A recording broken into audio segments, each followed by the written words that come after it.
Wala nang maraming paligoy-ligoy pa, diretso sa punto na. Maiksi lang ang komentaryo, pero diretso sa punto. Maraming kuro-kuro, may tiwali, may totoo. Dito, sa puntong diretso tayo. Punto diretso.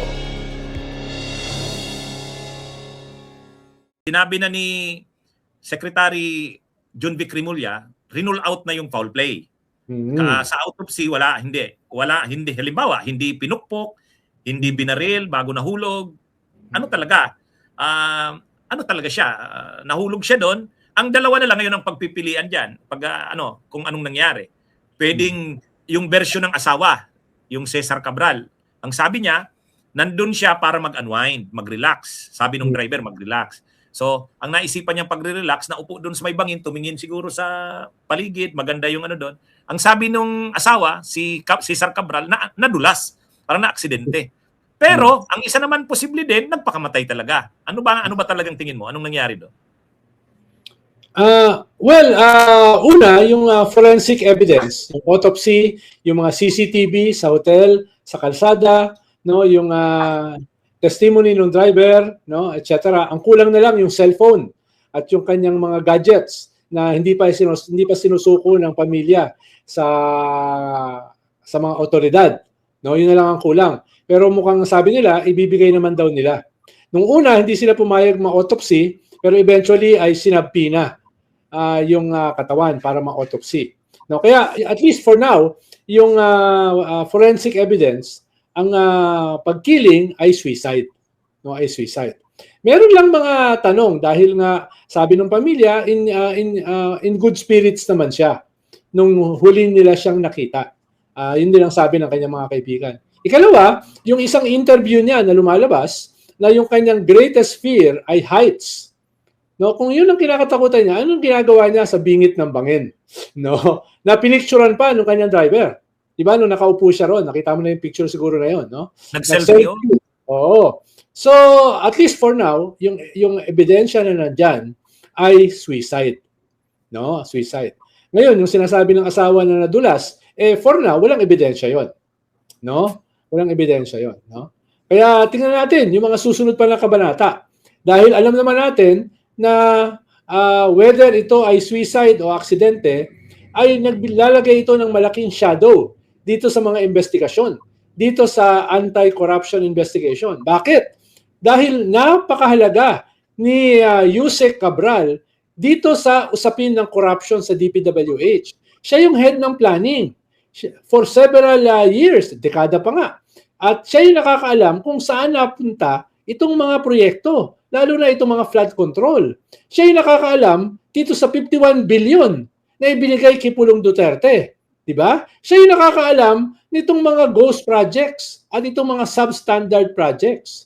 So, siya yung linchpin sa lahat na nangyayari na investigasyon dito sa usapin ng korupsyon. At nung siya ay pinatawag ng ICI, hindi siya pumunta. No? At ang alam ko, siya ay malapit ng kasuhan, possibly next week, bago siya pumanaw. So, posibleng may kinalaman doon yung nangyari. Yung pagpapatiwakal niya, kung sakaling yun nga ang nangyari. No? Yung palapit na ng palapit sa kanya, yung kaso. No? Tsaka, Nal, na ngayon ko lang ding nalaman to, na yung hotel na tinuluyan niya, yung Ayon Hotel, sa kanya pala yun. Oo. At binenta niya kay Congressman Eric Yap. Na kasama rin dito sa kakasuhan at malamang ikulong. No? Siya yung netting eh.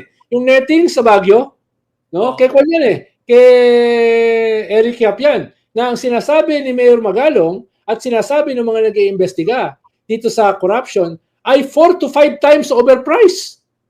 No? Yung metal netting na nilagay diyan. No? So, kumbaga, nakikita natin ngayon yung mga ugnayan. At ano to? Itong dalawang to, alam naman natin si Eric Yap, best friend ni Pulong. Kasi nung panahon na nabigyan si Pulong ng 51 billion mula 2019 to 2022, yung last na 3 years ni Duterte, ang House Speaker noon ay ang Appropriations Committee Chair noon, si Eric Yap. Yes, Ano to yan yung first time na isang party list congressman ay naging head ng Appropriations Committee. No? Yan yung first time. Yung second time, si Saldico. Usually Oo. kasi in the past, ang tingin sa mga party list representative, second-class citizen sa Kongreso. No? Kaya hindi kaagad yan nabibigyan ng mga chairmanship. Pero ito si Eric Yap, dahil kaibigan ni Pulong, naging head ng Appropriations Committee. Imaginein mo yun? For the At first yun time. yung si dating DPWH si Cabral, ibig sabihin, ang mga siguro na ano niya, kasi ang inanunsyo kasi ng kahit si John Vic Rimulya, ang inanunsyo niya, mauuna yatang maaresto na congressman. Itong si Eric Yap. Yes. Oo. At itong si si Yusek Cabral, pinatawag ng ombudsman noong December 3. Umattend siya, Nald. Sumipot siya. Sabi sa press briefing ni Assistant Ombudsman Miko Clavano, sabi niya, umattend si Yusek, si dating Yusek Cabral sa meeting sa ombudsman at kinausap siya ng mga ombudsman prosecutors. Ang Alam mo doon naman, sa meeting na yun, briefing siya, sinabihan siya na talagang halos malaki ang posibilidad makakasuhan siya. So, i-brief na sa kanya yun. Yes. Magkaiba kasi attorney ng ombudsman at saka ng ICI na hindi niya sinipot. Yung ombudsman, pwede siya ipakulong pag hindi siya sumipot. Di ba? May contempt power sa ombudsman na wala ang ICI. Sabi ko, itong tatlong events nitong January ay December. Ang una nung December 3, pinatawag siya ng ombudsman. At parang pinatanaw na sa kanya ng ombudsman yung kausap niya doon na mahirap talaga makakasuhan siya. At yung sunod naman na patawag sa kanya December 15, ICI. Ang purpose naman doon, pipigain na talaga siya ng mga alam niya. So ano to at ang ikatlo, yung December 18 na press con ni Vince Dizon, nando na yung pangalan niya. So ibig sabihin, ito yung mga ano talaga na parang build up dito sa alleged suicide. Oo. Alam mo, Nald, itong si Yusek Cabral, tama ka, dekada na ito na makapangyarihan, ma-impluwensya at talagang maano dyan sa DPW. Kasi nung panahon, nang nasa gobyerno ako, 2008 to 2011, panahon ni JMA yon 2008 to 2010, tapos nag-ano pa ako sa panahon ni Pinoy ng 2011, Deputy Program Director ako ng isang opisina dito sa Bicol na attached sa Office of the President. Ang programa namin, mga flood control projects para sa Bicol. At ang instruction sa amin ng Office of the President doon, pumunta sa Ridge Central Office, makipag-usap doon. Ang binigay sa aming kausap doon tungkol sa mga projects namin, kung sino dapat kausapin, si Yusek Cabral.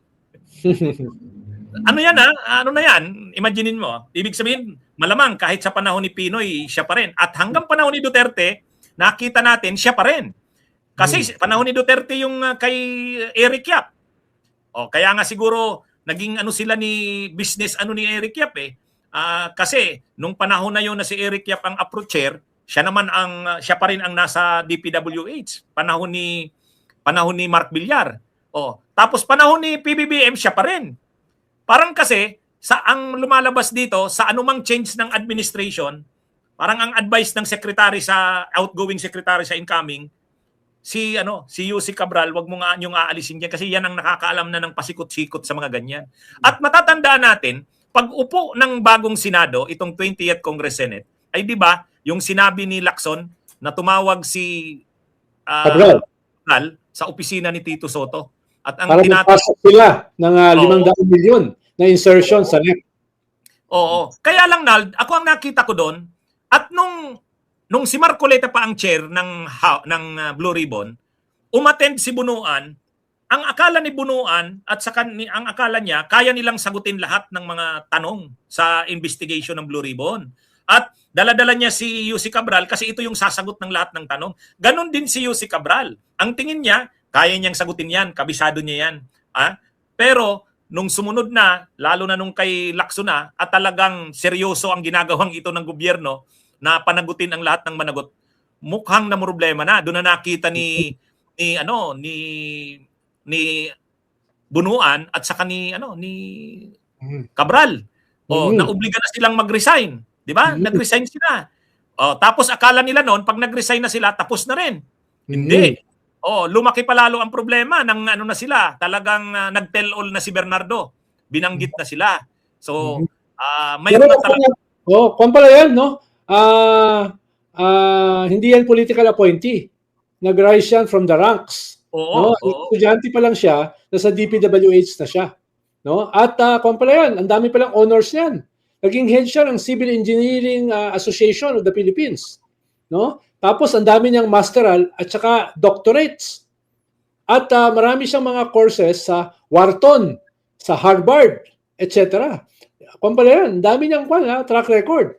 No? Sayang dahil nalulun lang siya sa corruption. No? Sayang. No? Yung kanyang magaling at paralan. Ang role niya talaga sa bawat administration, Nal, kumbaga, yung mga isasubmit ng mga DE, district engineers, sinasubmit, kinukulate niya to, binibigay niya ngayon sa DBM para doon ipapasok sa NEP.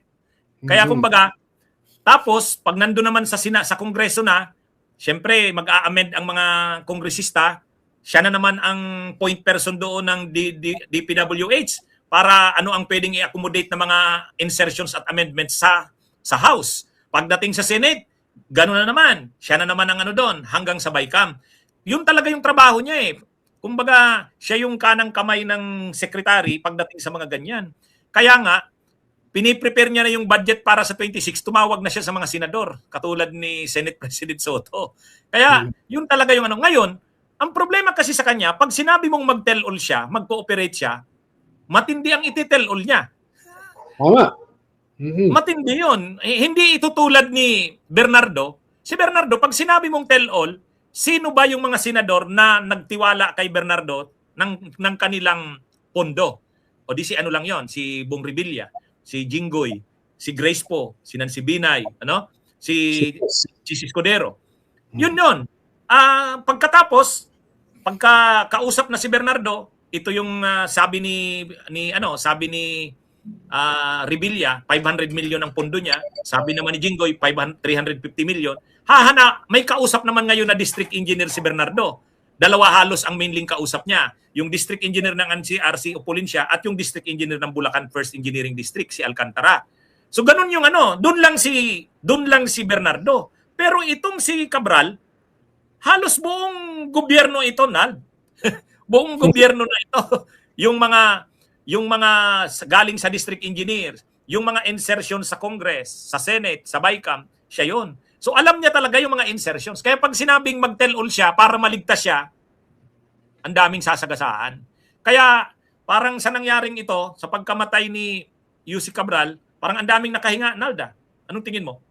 Well, posible na yung mga makakasuhan, ang ididiin nila ay si Cabral yan. Wala kaming kinalaman dyan. So siya yung gagamiting fall guy. At syempre, yung patay na, hindi na makakasagot. No? Hindi ko sinasabi na wala siyang kinalaman. Pero yung mga iba pang involved dyan sa corruption, posible na yung blame ipasa kay Cabral. Hindi ko rin sinasabi na it will work. No? But they will try. No? They will try. No? Dahil I'm sure marami dyan ang masaya na nawala si Cabral, na pumanaw si Cabral. Dahil pwede siyang gamiting excuse ng ibang mga makakasuhan. Whether it will work or not, I doubt it. So anong tingin mo na dito sa anti-corruption na Nald? Anong ine-expect natin? Anong sa tingin mo mangyayari? Well, nasa bingit yan eh. Sabihin ko sana, nasa bingit ng bangin yung anti-corruption drive na ito. Dahil yung mismong targets nila ay mukhang hindi naabot. So, kailangan, pagbukas ng Enero, after the New Year, dapat bilisan nila yan.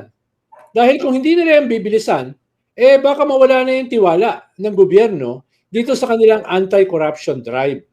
At yung galit na yan ay talagang tumindi beyond the limits ng ating constitutional system. Baka yung iba matempt na lumabas dyan.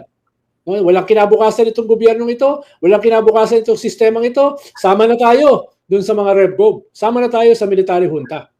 No? Kaya kailangan ipakita ng gobyerno na meron pang magagawa within our legal constitutional framework para hindi matempt yung mga tao dito sa mga inuudyukan sila na sumama sa kanila extra-constitutionally.